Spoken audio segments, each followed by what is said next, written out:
This group is different than other critics on that front in an important way. They are figures of the Republican Party, according to Politico. And while they are weighing in on a case that isn't directly related to the president's impeachment, it could still impact it. With me now, two former Republican congressmen who signed this brief, Peter Smith and Mickey Edwards. Good morning to you both. It's fascinating. I read through all of it. Thank you for being here. When you look at this, the brief that you guys have signed on to is urging a federal appeals court to reject the White House's argument here that direct staffers like White House counsel Don McGahn can just ignore Congress's call and the House's call and subpoena. Let me read part of it. Quote, the Trump administration maintains that its claim of absolute testimonial immunity for McGahn is not an unusual one. A Justice Department opinion written during the Obama administration notes such a stance as far back as the Nixon era. Is this, Congressman Smith, though, different from what the White House did? Because there was stonewalling during Fast and Furious. I think what you're charting with the history of this, if you go back to Nixon, is the steady erosion. Some say it's been given away, others say it's been taken, of congressional authority as one of the three parts of government. And to me, Article 2 is absolutely clear. It is arrogated to the Congress, not to the courts, to be able to compel testimony and compel documents, period. And so I am less concerned about what practice has become and what all the opinions are, and more about saying, isn't it time for the Congress to assert itself, whether it's a Republican or a Democrat, whatever the issue, what's good for the goose is good for the gander. Well, Congressman Edwards, if you go back, all the way back to the Nixon administration, those Nixon staffers did end up testifying. Well, you know, whether it was the Clinton impeachment, whether it was Nixon, whether it was Thomas Jefferson, the executive has always understood that a congressional subpoena carried weight, that you were supposed to respond to it, that the job of Congress was to have oversight over the executive branch. The problem is that members of Congress today don't remember that, and they don't assert their authority. And so what we tried to do with this lawsuit was to not just address the issue on the table, but to make the point that the president and his officials in the executive branch are not above the law, that the Congress has a right to ask for and to get responses to their subpoenas and to be able to ask questions. So it's a fundamental question. And it is a fundamental question. And Congressman Smith, there is a fundamental power that Congress has that it has not used, and that is the power of inherent contempt, right? They're sergeant in arms, and it has not been exercised. Would you advocate for that, given all the stonewalling that's happened?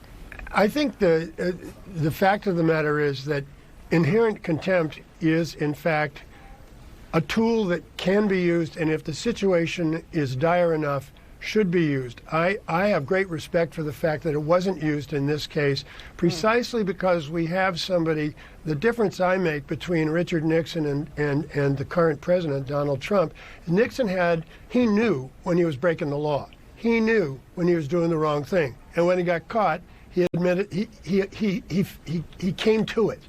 That is not the case today, apparently. And so I think the exercise of inherent contempt could have led to an absolute current and present crisis in which there were law people on both sides, lawmen and women on both sides, protecting and trying to seize. So I have respect for the fact that given this president's temperament and his, I think, amorality when it comes to power, if not immorality, I think they were wise not to use it. I do think it should and can and should be used appropriately when Congress is frustrated. Congressman Edwards, the McGahn issue and the subpoena issue there is separate from impeachment, but it's related in a way. And on that subject, you have said something that really struck me, and that is that if the Senate trial is going to be, in your mind, you know, a phony one or not a quote-unquote fair trial, you're okay with seeing articles of impeachment not sent or held indefinitely from the Senate. Well, that's right. Help make the case, because isn't that abdicating the constitutional process laid out for impeachment? Because, Poppy, what's happening here is that consider a trial where the defendant is working with the the defendant in this case being Donald Trump. Donald Trump is working with the majority leader of the Senate, the jury, the people who are supposed to be trying the case and telling them what to do. Mitch McConnell has been very clear about that. You know, he's taking his orders from the White House. He's taking his orders from the person they're supposed to be judging. So no, I think this is a case where what Nancy Pelosi is doing, she may hold it up a little while, she may hold it up a long time, is that let it stand. He has been impeached. That is a serious rebuke. And instead of letting Mitch McConnell and the people who are just party hacks, you know, go along with just simply saying, oh, well, we're going to acquit him, nothing to see here, move on, folks. We don't need to let that happen. Again, this is coming, if people are just joining us, from two former Republican members of Congress. Let me ask you both. We have 1 minute left, so 30 seconds each. Let me start with you, Congressman Smith. What is your message right now to the current Congress? The fact of the matter is that you're in a situation, and we've all been in them, when you're damned if you do and damned if you don't. It's a tough decision.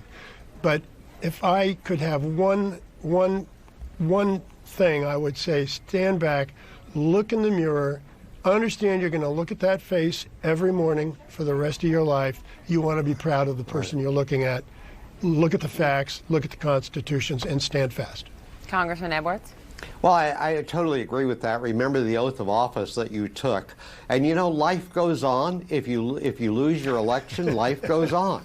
You know, don't be afraid to do the thing that you were elected to do, which is to stand up, conduct oversight, do what's right, obey the Constitution. If that causes you to lose your election, go do something else.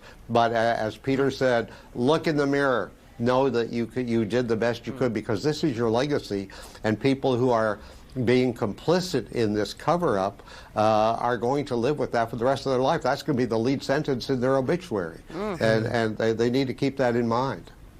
Congressman, thank you both for being with me. I appreciate it. Have a good holiday.